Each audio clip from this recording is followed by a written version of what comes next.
समय काफी ज्यादा तेजी से बीत रहा है और ये समय रेखा हर वक्त बदलती जाती है। ऐसा सिर्फ उन तीनों की वजह से ही हो रहा है। उन तीनों ने अपने सिर्फ एक गलत फैसले की वजह से एक ऐसा कदम उठा लिया जिसकी वजह से सभी समय रेखाएं बिखर गई और उन्होंने उनकी ताकतों को ऐसे पाया जैसे कि वो उनकी ही थी और उनके पास जो ताकत थी उन्होंने उसके साथ असुरा को तो हरा ही दिया, पर वो शक्तियां उनके लिए काफी ज्यादा खतरनाक हैं क्योंकि वो नहीं जानते कि उन शक्तियों की वजह से उनके ऊपर कितना बड़ा खतरा मंडरा रहा है। ये तो वो खुद भी नहीं जानते।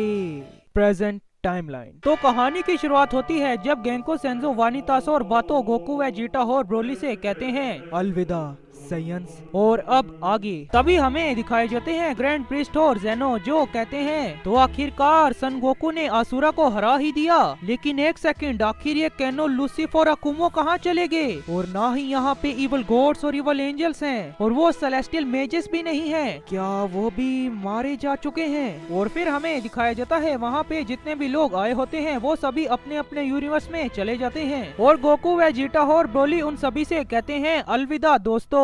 और गोकू अमोन कुन से ये कहता है फिर मिलेंगे अमोन कुन। और गोकू ब्लैक जाइकोर और ट्रंक्स कर्नोवा के साथ चले जाते हैं और फिर हमें दिखाया जाता है 1 महीने बाद गोकू व जीटा और ब्रोली को जो लॉर्ड बीरस के प्लेनेट के ऊपर जाके अपनी ट्रेनिंग कर रहे होते हैं। और तभी वीस और लॉर्ड बीरस आके गोकू व जीटा और ब्रोली से कहते हैं ए तुम तीनों तो काफी ज्यादा बदल चुके हो, तुम्हारा बिहेवियर और तुम्हारा एटीट्यूड बिल्कुल गॉड ऑफ डिस्ट्रक्शन की तरह होता जा रहा है। और क्या तुम अगले गॉड ऑफ डिस्ट्रक्शन बनना चाहते हो? और तभी गोकू व जीटा और ब्रोली एक साथ ही कहते हैं अरे नहीं नहीं लॉर्ड बीरस, ये सब उनकी यादों की वजह से है, उनकी यादें भी हमारे पास आ चुकी हैं जिसकी वजह से हमें भी यही लगता है कि हम भी एक गॉड ऑफ डिस्ट्रक्शन हैं, पर हम गॉड ऑफ डिस्ट्रक्शन कभी भी नहीं बनना चाहेंगे। ए सयन, मेरा मतबल सन गोकू, क्या तुम फिर से एक बार मेरे साथ बैटल करना चाहोगे? और फिर गोकू लॉर्ड बीरस से कहता है कि क्यों नहीं, मैं आपके साथ क्यों नहीं बैटल करना चाहूंगा, पर अब इस बार मैं आपको हरा ही दूंगा लॉर्ड बीरस। और जैसे ही लॉर्ड बीरस और गोकू की फाइट शुरू होने ही वाली होती है तो तभी अचानक से ही वहाँ पे ग्रैंड प्रिस्ट आ जाते हैं और गोकू और लॉर्ड बीरस अपनी फाइट को वहीं पर ही रोक देते हैं। और तभी ग्रैंड प्रिस्ट उन सभी से कहते हैं जेनो सामा ने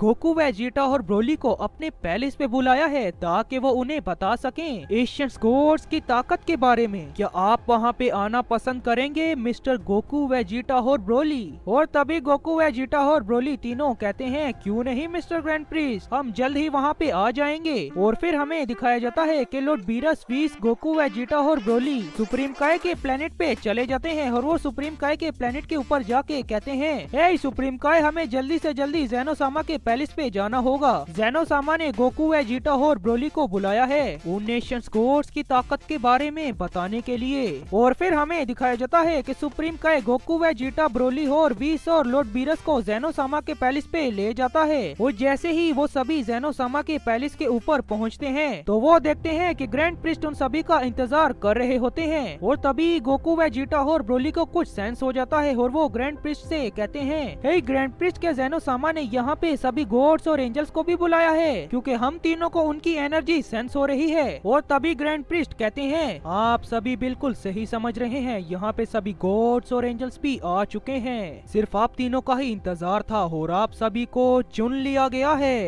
पहले 3 सेलेस्टियल गॉड्स के लिए जो सभी यूनिवर्सेस की रक्षा करेंगे। और गोकू व जीटा, ब्रोली, वीस और लॉर्ड बीरस ये बात सुन के काफी ज्यादा शॉक्ड हो जाते हैं। और फिर गोकू कहता है पर आपने तो हमसे वो पूछा भी नहीं कि हम वो बनना चाहते भी हैं या नहीं। और तभी ग्रैंड प्रिस्ट कहते हैं इसमें मैं कुछ भी नहीं कर सकता सन गोकू, ये सब जेनो सामा का ही डिसीजन है कि वो तुम तीनों को इस पूरे के पूरे कॉस्मोस का प्रोटेक्टर बनाएं क्योंकि तुम्हारे पास ही है उन एशियन गॉड्स की ताकत। और फिर वेजिटा गोकू से कहता है हे कैकरोट, तुम्हें इनकी बात को समझना होगा क्योंकि तुम्हें पता ही है कैकरोट कि असुरा ने भी इनकी ताकत से ही जन्म लिया था।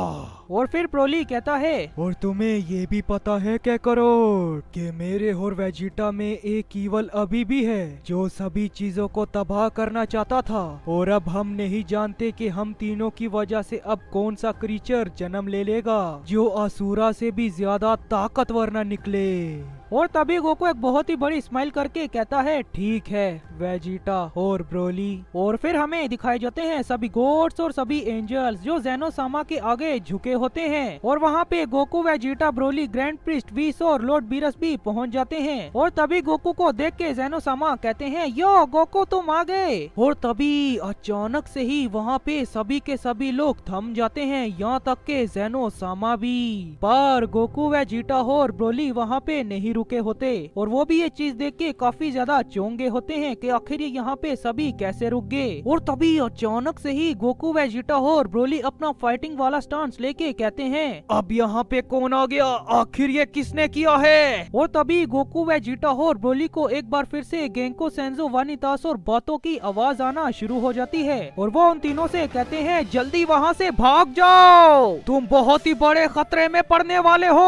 और गोकू, वेजिटा और ब्रोली ये चीज देख के काफी ज्यादा शॉक्ड हो जाते हैं और वो कहते हैं पर आपका कांटेक्ट तो हमारे साथ टूट गया था, पर क्या हुआ, आप हमसे ऐसा क्यों कह रहे हैं कि हम यहाँ से भाग जाएं। और तभी अचानक से ही गोकू, वेजिटा और ब्रोली के साथ कुछ होने लगता है, उनकी बॉडी काफी ज्यादा हैवी फील कर रही होती है। और तभी गोकू कहता है इतना ज्यादा प्रेशर, ये हमारी बॉडीज को काफी ज्यादा भारी बना रहा है, पर आखिर ये है क्या चीज। और तभी गेंको, सेंजो गोकू से कहता है बेवकूफ मत बनो और अपनी इंस्टेंट ट्रांसमिशन का यूज करो और यहाँ से भाग जाओ, तुम्हें नजर नहीं आ रहा कि सारे का सारा समय रुक चुका है। और फिर हमें दिखाया जाता है एक अनजान शख्स जो कहता है dimension of the cosmic teleportation. और फिर हमें दिखाया जाता है कि अचानक से ही गोकू, वेजिटा और ब्रोली अपनी अपनी जगह से टेलीपोर्ट होना शुरू हो गए होते हैं। और फिर हमें दिखाया जाता है गोकू जिसके पास गेंको, सेंसो की थोड़ी सी मेमोरी आ जाती है और वो जैसे ही टेलीपोर्ट होने वाला होता है तो वो कहता है क्या तुम इसके बारे में हमें बता रहे थे। और फिर हमें दिखाए जाते हैं गोकू, वेजिटा और ब्रोली जो एक अंधेरे से कमरे में बेहोश पड़े होते हैं। और फिर हमें दिखाया जाता है वही अनजान शख्स जिसने गोकू, वेजिटा और ब्रोली को यहाँ पे टेलीपोर्ट किया है। और वो शख्स फिर कहता है तो समय एक बार फिर से ठीक हो गया, जो समय रेखाएं बिखर गई थी वो अपनी जगह पे वापस आ गई, सिर्फ इन तीनों को वहाँ से इस जगह पे लाने में ही मुझे अपनी आधी से ज्यादा ताकत लगानी पड़ गई। पर कोई बात नहीं क्योंकि सभी की सभी समय रेखाएं अपनी जगह पे आ चुकी हैं। और फिर हमें दिखाए जाते हैं गोकू, वेजिटा और ब्रोली जो होश में आ गए होते हैं और ये चीज उस अनजान शख्स को भी सेंस हो जाती है और वो फिर कहता है तो आखिरकार तुम होश में आ ही गए गेंको, सेंजो, वानितास और बातो, या फिर तुम्हें गोकू, वेजिटा और ब्रोली के नाम से बुलाया जाए। मैं तुम्हें जिस भी नाम से बुलाऊं तुम उसमें परफेक्ट बैठते हो क्योंकि तुम्हारी पावर गेंको, सेंजो, वानितास और बातों के साथ बिल्कुल ऐसे मिल चुकी है जैसे कि वो ताकतें बिल्कुल तुम्हारी ही हों। और तभी वेजिटा कहता है पर आखिर तुमने वहाँ पे क्या किया है, सभी के सभी कैसे रुक गए थे, आखिर समय कैसे रुक गया था और तुम हमें यहाँ पर क्यों लाए हो और हमें ऐसे क्यों बांधा हुआ है। और फिर वो अनजान शख्स कहता है तो उस समय मुझे ऐसा करना पड़ा, उस समय को रोकना पड़ा ताकि मैं तुम तीनों को यहाँ पे ला सकूं, पर अब वो समय एक बार फिर से चल चुका है। और तभी गोकू, वेजिटा और ब्रोली काफी ज्यादा जोर जोर से हंसने लगते हैं और वो कहते हैं तुम कितने बड़े बेवकूफ हो, अगर तुमने वहाँ पे समय को फिर से चला दिया है तो इसका मतलब ग्रैंड प्रिस्ट और ज़ेनोसामा हमें ढूंढने के लिए यहाँ पे जरूर आ जाएंगे, तुम हमें जहाँ पे भी लाए हो क्योंकि हम उन्हें वहाँ पे मिलेंगे ही नहीं। और तभी वो शख्स कहता है ऐसा बिल्कुल नहीं होने वाला है सयन, क्योंकि तुम्हारे वेरिएंट्स वहाँ पे पहले से ही हैं, पर वहाँ पे कुछ ऐसा होगा जिसकी तुमने उम्मीद नहीं की होगी और तुम्हारे पास ये जो इन 3 बेवकूफ एशियंस गॉड्स की ताकत है वो भी नहीं होंगी। और वहाँ पे वो ग्रैंड प्रिस्ट और ज़ेनो तुमसे बस यही पूछेंगे कि आखिर तुमने अपने दम पे सेराफिम को कैसे पा लिया। और ये बात सुन के गोकू वेजिटा और ब्रोली अपनी ही जगह पे सुन पड़ जाते हैं और वो फिर कहते हैं, पर आखिर तुम अब हमारे साथ क्या करोगे। और वो अनजान शख्स उनसे कहता है, बस मैं तुम्हारे साथ ज्यादा कुछ नहीं करूँगा, मैं तुम्हें यहाँ पे मार दूंगा और फिर तुम्हारा एक पुनर्जन्म होगा, जिस पुनर्जन्म में तुम्हारे पास सिर्फ तुम्हारी साइंस की ताकत ही होगी, कोई एशियन स्कोर्स की ताकत नहीं और ना ही कोई सेराफिम। तुम एक आम सयन बच्चे की तरह फिर से जन्म लोगे। मैं बिल्कुल ठीक कह रहा हूँ ना गेंको सेंजो वानितास और बातो। तो यार सेकंड पार्ट की शुरुआत होती है गेंको सेंजो वानितास और बातों से, जो गोकू वेजिटा हो और ब्रोली को काफी ज्यादा निराशा भरी लुक से देख रहे होते हैं। और फिर गेंको सेंजो गोकू से कहता है, जब हमने तुमसे कहा था सयन के वहाँ से भाग जाओ तो तुमने हमारी बात क्यों नहीं मानी। इसने हमें यहाँ पे तब से बंद कर रखा है जब हमने पहली बार अकुमो को अपनी पावर दी थी। हम तभी से ही यहाँ पे बंधे हुए हैं और फिर किसी तरह हमने अपनी पावर तुम्हें दी, पर इसे उस बात का पता चल गया और ये तुम्हें पहले भी यहाँ पे ला सकता था, पर इसके पास उतनी ताकत ही नहीं थी कि ये तुम्हें यहाँ पे ला सके। और फिर इसने एक प्लान बनाया कि ये तुम्हें उस डिवाइन पैलेस पे लेके जाएगा। इसने उस टाइम को क्रिएट किया और फिर तुम इसके जाल में फंस गए। और तभी वेजिटा कहता है, आखिर तुम कहना क्या चाहते हो, हम तो कभी डिवाइन पैलेस पे गए ही नहीं थे और बार बार ये समय को बीच में क्यों ला रहे हो। और फिर वानितास वेजिटा से कहता है, मुझे लगता है कि तुम गेंको सेंजो की बात को समझे नहीं, मैं तुम तीनों को समझाता हूँ। गेंको सेंजो का डिवाइन पैलेस और कोई पैलेस नहीं, ज़ेनोसामा का ही पैलेस है। जैसे ही तुम्हारा कदम उस पैलेस के ऊपर पड़ा तो उसे उस बात की भनक लग गई और उसने अपनी ताकतों का यूज किया और वो तुम्हें यहाँ पे ले आया। उसने उस टाइम को क्रिएट किया। और फिर हमें दिखाए जाते हैं गोकू वेजिटा और ब्रोली, जो बार बार टाइम के बारे में सुन के काफी ज्यादा इरिटेट हो गए होते हैं। और वो फिर कहते हैं उन एशियन स्कोर्स को, वानितास बातो हो और गेंको सेंजो को, आखिर तुम टाइम के बारे में बार बार क्यों कह रहे हो। क्या कर्नोवा या लेडी आयोस ने भी हमें यहाँ पे लाने में तुम्हारी मदद की है। और तभी अचानक से ही वो अनजान शख्स काफी ज्यादा जोर जोर से हंसना शुरू हो जाता है।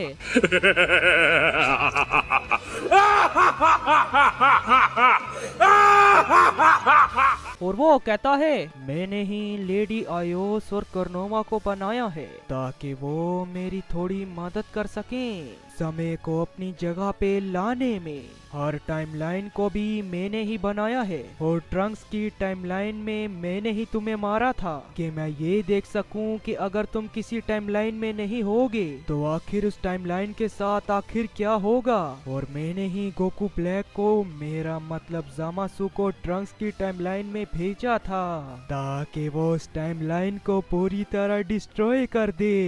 और ये सारी बातें सुन के गोकू वेजिटा और ब्रोली बिल्कुल हक्के बक्के हो गए होते हैं। और तभी वो अनजान शख्स कहता है, अरे इन सब कामों के बीच तो मैं एक काम को भूल ही गया, मुझे तो उन सभी को भी ठिकाने लगाना है, उन सब को भी मुझे मारना होगा। और फिर हमें दिखाया जाता है कि अचानक से ही गोकू वेजिटा और ब्रोली काफी ज्यादा शॉक्ड हो गए होते हैं, क्योंकि उन्हें वहाँ पे कैनो, अकुमो, लूसीफर वो सभी सेलेस्टियल मेजिस दिख रहे होते हैं जिन्हें उस अनजान शख्स ने वहाँ पे बांधा होता है। और तभी अचानक से ही वो अनजान शख्स कुछ करने लगता है और वो कहता है, रीबार्थ। और जैसे ही वो अनजान शख्स ये कहता है तो वहाँ से कैनो, लूसी, फकुमो और वो सेलेस्टियल मेजिस डिसअपेयर होना शुरू हो जाते हैं। और ये सब गोकू वेजिटा और ब्रोली ने भी देख लिया होता है। और तभी कैनो गोकू को देख के कहता है, तुम सच में काफी ज्यादा ताकतवर थे सन गोकू। और फिर हमें दिखाया जाता है कि वो अनजान शख्स गोकू वेजिटा और ब्रोली को देख के काफी ज्यादा इवल स्माइल कर रहा होता है और वो अचानक से ही उसी स्पेल को उनके ऊपर भी पढ़ देता है, पर ये स्पेल थोड़ा सा डिफरेंट होता है। और वो कहता है, रिकार्नेशन ऑफ रीबर्थ। और लिटरली गोकू वेजिटा और ब्रोली भी वहाँ से गायब होना शुरू हो जाते हैं। और ये चीज देख के वो अनजान शख्स लिटरली सिर्फ हंस रहा होता है और वो कहता है, एक नई टाइमलाइन, एक नई दुनिया जहाँ पे ये साइंस फिर से जन्म लेंगे और उसी सरफिम तक के लेवल को ये सभी फिर से पाएंगे।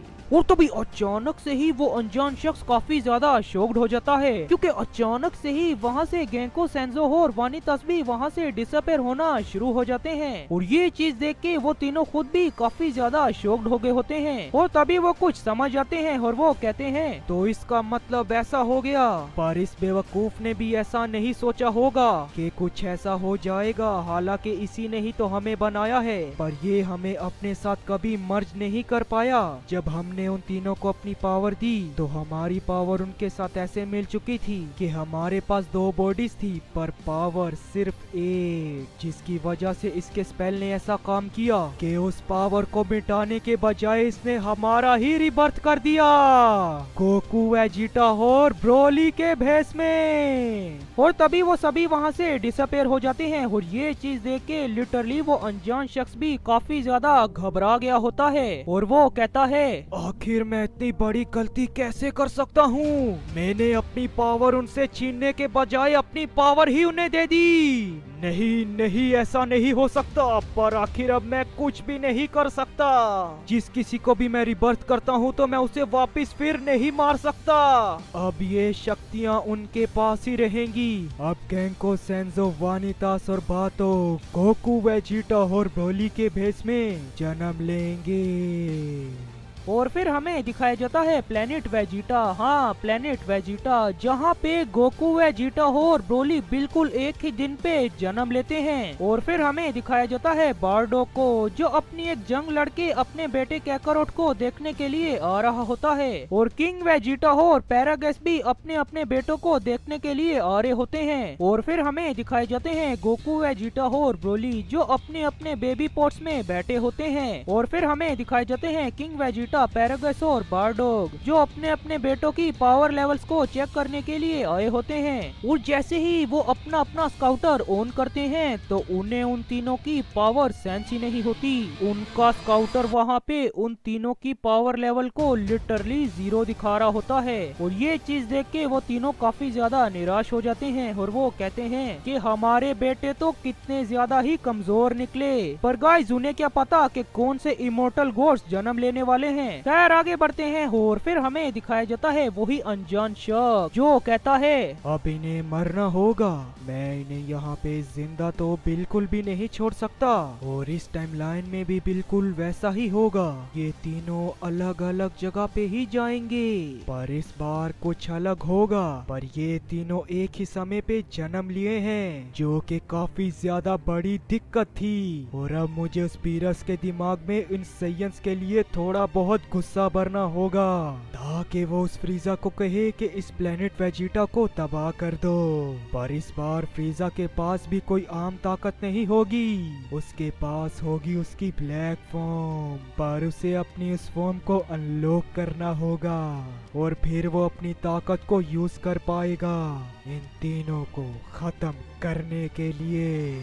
और फिर हमें दिखाया जाता है कि किंग वेजिटा का सैनिक आके किंग वेजिटा से कहता है महाराज, हमें खबर मिली है कि वो फ्रीजा यहाँ पे आके इस प्लेनेट को तबाह करने वाला है। और उस सैनिक के इतना कहते ही हमें दिखाया जाता है कि फ्रीजा बाहर आ भी गया होता है और वो एक डार्क एनर्जी से भरा हुआ अटैक प्लेनेट वेजिटा के ऊपर शूट कर देता है। और जैसे ही वो अटैक प्लेनेट वेजिटा के पास आता है तो गोकू, वेजिटा और ब्रोली अपने अपने पोर्ट में ही अपनी आंखें खोल लेते हैं। और जैसे ही वो अपनी आंखें खोलते हैं तो पूरे के पूरे प्लेनेट वेजिटा के ऊपर शील्ड बन जाती है, जिसकी वजह से फ्रीजा का अटैक लिटरली वहाँ पे ही डिसअपेयर हो जाता है। और फ्रीजा अपने अटैक को ऐसा डिसअपेयर होता देख काफी ज्यादा शॉक्ड हो गया होता है। और बारडॉग, पैरागस और किंग वेजिटा भी ये चीज देख के काफी ज्यादा शॉक्ड हो गए होते हैं, क्योंकि वो अटैक बस प्लेनेट वेजिटा को चूहने ही वाला था, पर वो अचानक से ही डिसअपेयर हो गया। और फिर हमें दिखाए जाते हैं लॉर्ड बीरस और वीज, जो फ्रीजा के पीछे खड़े होते हैं। और लॉर्ड बीरस फ्रीजा के अटैक को ऐसा डिसअपेयर होता देख कहते हैं ओए ओए ओए ओए फ्रीजा, तुम किसी काम के भी नहीं हो। तुम्हें सिर्फ एक काम दिया और तुमने वो भी नहीं किया। तुम इस साइयन प्लेनेट को ही नहीं तबाह कर पाए। चले जाओ यहाँ से, इससे पहले कि मुझे गुस्सा आ जाए और मैं इस प्लेनेट के साथ तुम्हें भी उड़ा दूं। और फिर हमें दिखाया जाता है गोकू, वेजिटा और ब्रोली को, जो अपने अपने पोर्ट से अपने ऊपर की ओर देख रहे होते हैं। और फिर हमें दिखाया जाता है लॉर्ड बीरस, जो अपने हकाई का अटैक बना चुका होता है और लॉर्ड बीरस प्लेनेट वेजिटा के ऊपर अपना अटैक शूट करने ही वाला होता है कि तभी अचानक से ही उसे कुछ दिखने लगता है और वो कहता है कि आखिर ये क्या था। और फिर हमें दिखाया जाता है बीस, और बीस थोड़ा बहुत घबराया हुआ लग रहा होता है और वो कहता है आखिर मुझे इस प्लेनेट से ऐसी एनर्जी क्यों सेंस हो रही है। और तभी लॉर्ड बीरस बीस से कहता है बीस चलो अपने घर वापिस चलते हैं। और बीस लॉर्ड बीरस से कहता है पर आखिर क्या हुआ माय लॉर्ड। और लॉर्ड बीरस कहते हैं बस घर चलो। और लॉर्ड बीरस और बीस वहाँ से चले जाते हैं और फ्रीजा भी वहाँ से चला गया होता है। और फिर हमें दिखाया जाता है वही अनजान शख्स जो कहता है आखिर कैसे, पर आखिर ये कैसे हो सकता है, मैं उन्हें क्यों नहीं मार पाया।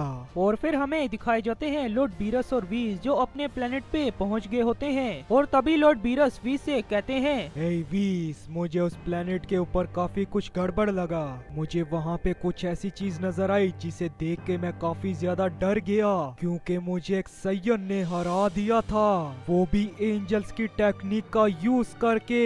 और फिर सीन शिफ्ट होता है और हमें दिखाया जाता है किंग वेजिटा को, जो कह रहे होते हैं कि अब वो गद्दार कमीना फ्रीजा हमसे नहीं बचेगा, हम सभी मिल के उसे हरा देंगे। उस बेवकूफ ने हमारी पूरी जाति को मारने का सोचा।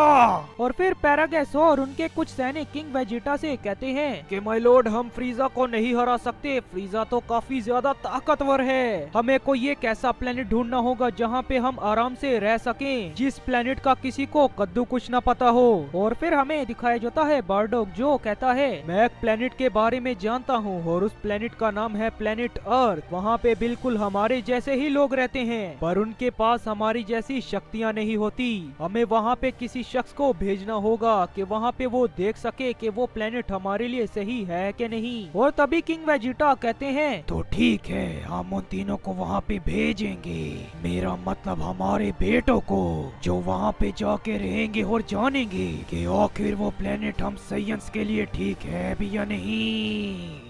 तो लो गाइज इस न्यू सीरीज का पार्ट 2 भी खत्म हो गया एंड आई होप गाइज आप सभी को ये पार्ट पसंद आया होगा। और गाइज अब बात कर लेते हैं कि मैं इतनी ज्यादा देर कहाँ था, कहीं ठिल तो नहीं गया था मेरा ताऊ। अरे मेरा ताऊ ठिला नहीं था इसलिए तो वीडियो आई। खैर अब मैं तुम्हें बताता हूँ कि मैं वीडियोस क्यों नहीं अपलोड कर रहा था। देखो भैया मेरे कजन की थी शादी, तो ऑब्वियसली यार मैं शादी पे तो जाऊंगा ही। बाकी शादी में मेरे को काफी ज्यादा मजा आया, मैं अब तक जितनी भी शादी पे गया हूँ ना मुझे मजा नहीं आया, पर इस शादी में कोई अलग ही मजा था। तो गाइज शादी पे तो जाना ही चाहिए। और वैसे ही मेरे कजन की शादी थी, अरे कजन के लिए तो जान भी हाजिर है। और गाइज मेरे कजन का नाम है सूरज। और गाइज कमेंट्स में सूरज स्पैम कर देना, ऐसे चारों ओर सूरज सूरज ही हो। बाकी यहाँ तक वीडियो देख रहे हो तो कमेंट्स में आरिसू लिख देना। और गाइज मैं कोशिश करूंगा कि अगला पार्ट में जल्दी लेके आऊँ। और हाँ माइनक्राफ्ट की वीडियो पे भी काम चल रहा है, तो वो भी काफी ज्यादा तगड़ी होने वाली है। तो guys thank you so much for the watching the video. तो गाइज तब तक के लिए बाय।